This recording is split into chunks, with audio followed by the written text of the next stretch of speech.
mention, but it's so important to getting those nice tattoo lines and shade, and that subject being hand speed versus machine speed. Now with this video, it's the same as a lot of my other ones. I've built it in easy to understand blocks of information which build on the previous ones as you go along. So I strongly recommend that you don't skip any part of this video. Set 10 minutes aside, watch it in its entirety, but especially more in this video because at the end of this one, I'm going to ask you a question which I get asked a lot on YouTube, and it's kind of like the holy grail of questions. And hopefully at the end of this video I've done a good enough job at explaining everything and you can actually answer the question before I give you the answer. As always guys, let me know what you think of this video, get your comments in the box below. With all that said, let's not waste any more time and get straight into it.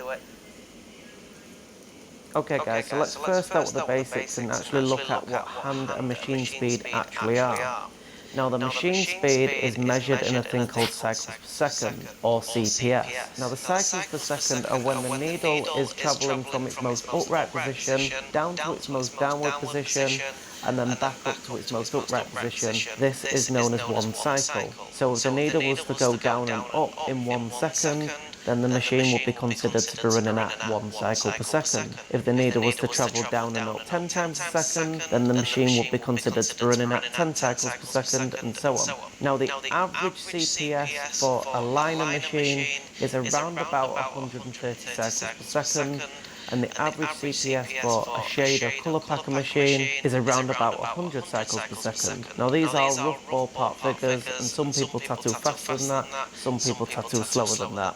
I do cover cycles per second a lot more in depth in another video on how to tune your coil machine, so if you haven't seen that already, I'll put a card up on the screen and you can click that after you've watched this video and watch that one. Now hand speed is exactly what it says on the tin, and it's literally the speed at which you move your tattoo machine along the skin whilst you're tattooing. So now we know what the hand speed and machine speed are. In this next section we're going to look at what happens when they both work together.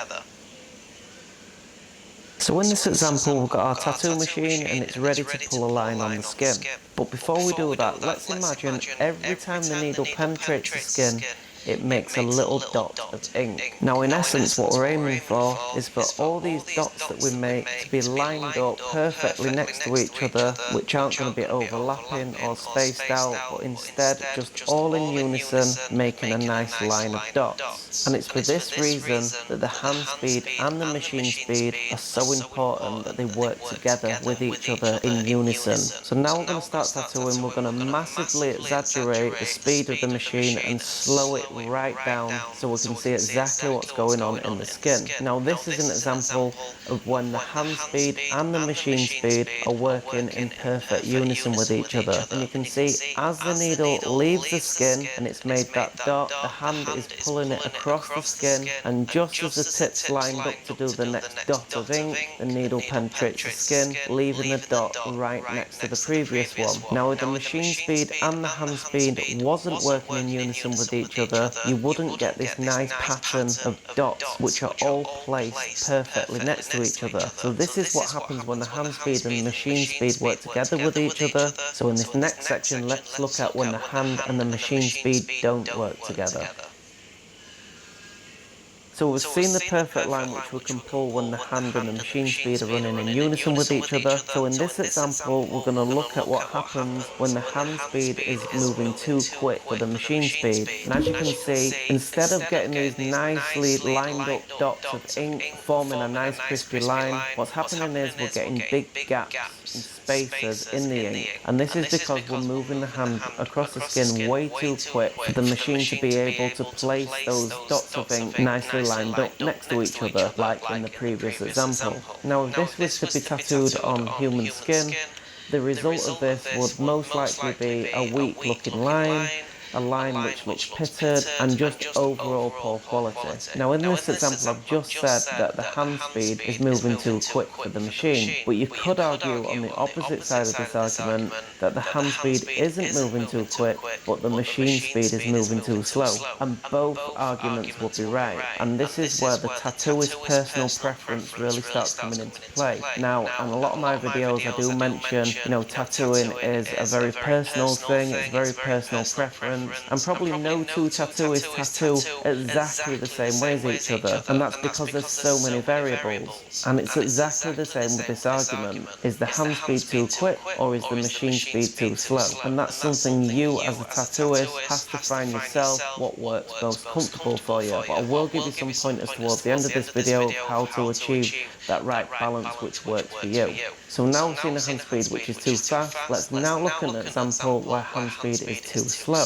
So you can see when the machine starts to tattoo, this time instead of the dots being nicely lined up against each other to pull that perfect line, they're actually starting to overlap onto each other. Now if this was to be tattooed on human skin, the result would most likely be the skin getting chewed up by the needle. So ultimately what you're going to end up with is a client with a massive scab, maybe a weeping tattoo. If you're lining, you could end up with really red, raised up, irritated skin. And there's a term that gets thrown around a lot in tattoo world, people call it burger meat, and this is a prime example of when you turn someone's skin into burger meat, is when your hand isn't moving quick enough for the machine, and you're basically pounding the same area with the needle, and at best you're going to end up with a really poor looking tattoo, and at worst you might even end up with a scar.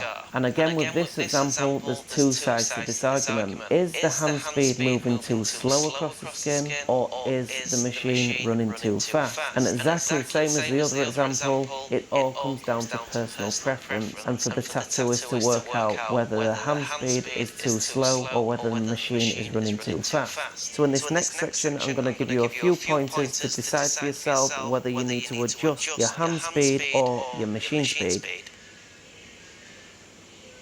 So let's say you're tattooing and your lines don't look good, or your shade doesn't look good, you know, and it's weak, or it's patchy, or it's irritating the skin, or whatever, but it's not good, and you know that your machine speed and your hand speed are not working in sync with each other, and you want to decide whether to adjust your machine speed or your hand speed. So here's a few pointers to help you decide which one you want to adjust. So let's for example say you pull a line and your hand speed seems to be too fast and your line quality is quite weak. To help us make the correct decision, we can use this flowchart which I put together, and also feel free to screenshot this as well if it helps you out. So before we get into it, I'm going to assume that the needle depth is correct, and I'm also going to assume that you've got the correct stretch. So this brings us down to ink quality.